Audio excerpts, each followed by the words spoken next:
On this episode of gen-EAT-alogy, from New England to the Caribbean and beyond, the Johnnycake or Hoecake is truly an American food in every sense of the word. So the indigenous peoples of the Americas have actually used corn or maize in various foods for centuries, and what eventually became known as the Johnnycake was taught to early American colonizers by indigenous people, possibly the Narragansett people of what is now Rhode Island, where the Johnnycake actually remains a staple of local cuisine.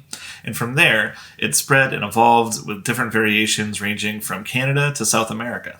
And it's this fact that really makes this an exciting recipe to try out. It's truly an American food, both in terms of the country and the continent, and it's such a staple dish from back in the day that no matter your race or ethnicity, if you had ancestors living in the Americas between at least the 1600s and at least the mid-1800s, they probably ate some variation of this. As for the names, there doesn't really seem to be an agreed-upon etymology for either. For the name Johnnycake, most theories suggest that it's a corruption of some earlier word, such as Johnnican, which is supposedly an indigenous word for corn cakes, or Shawnee cakes, which take their name from the Shawnee people who once occupied lands stretching from modern-day Illinois to Delaware. As for the name Hoecakes, while there's a common theory that they would have been cooked on the blades of garden hoes by enslaved people working in fields, the name likely comes from a actual cooking implement referred to as a hoe or baking hoe that was kind of like a cast iron pizza peel. And while you could cook them on garden hoes, I think a skillet probably works better and you get less dirt in your food. In its simplest form, the Johnnycake or Hoecake is just boiling water, cornmeal, and salt.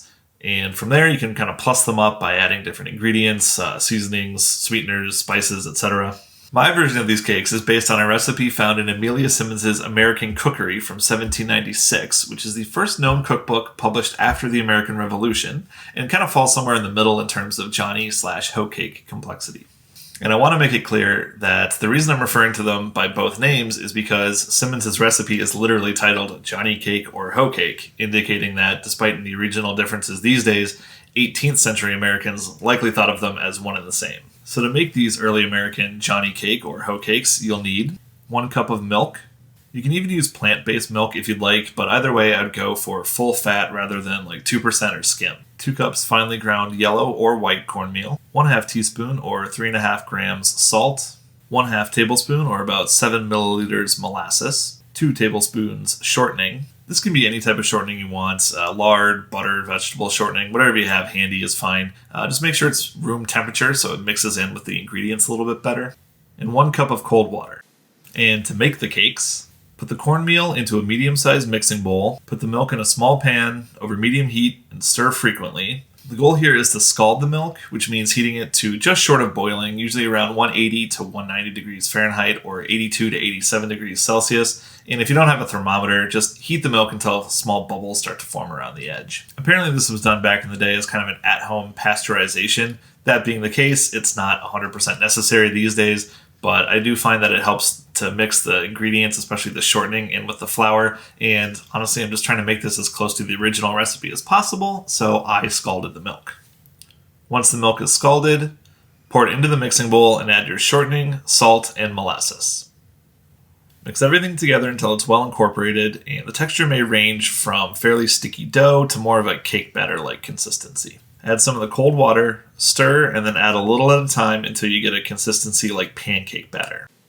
But the final consistency of your batter really depends on how thick you want your Hoecakes to be. Heat your pan or skillet over medium heat, and I'd highly recommend adding some extra lard or butter if you're using it, even if you're using a nonstick pan. Once the pan is preheated, spoon some batter into the pan. They probably don't need more than a couple minutes on each side, depending on the thickness of your batter. Just like regular pancakes, when the cakes start to sizzle around the edges, or you see some bubbles, go ahead and flip them and finish cooking. While people certainly would eat these on their own, they're intended to be part of a whole meal, just like modern-day pancakes, so unless you're relying on cornmeal as your main form of sustenance, making these part of a breakfast is probably the way to go. And while they work well with the classic maple syrup, a friend of mine from New England actually recommended that I try them out with honey, so let's give that a go.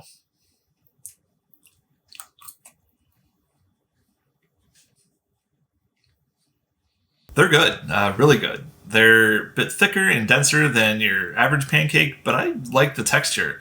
You get a little bit of the molasses in there, and I think the scalded milk gives it a little bit of sweetness. And honestly, with the honey, with some sausages or bacon, this is a breakfast I'd eat all the time. I think I actually prefer them to standard pancakes. And there you have it, a culinary journey back in time with one of the staple foods of early America. This was really a treat for me because I've been able to trace some branches of my family tree back to 16 and early 1700s North America, so this video really encompasses the original inspiration for the entire channel, which is to connect with the past in one of the few viable ways that we can, through food. I hope you give the recipe a try, and if you do, please let me know in the comments if you made any interesting modifications of your own and how it turned out. And if you liked the video, please give it a thumbs up and consider subscribing to the channel, and I'll see you next time on Gen-EAT-alogy.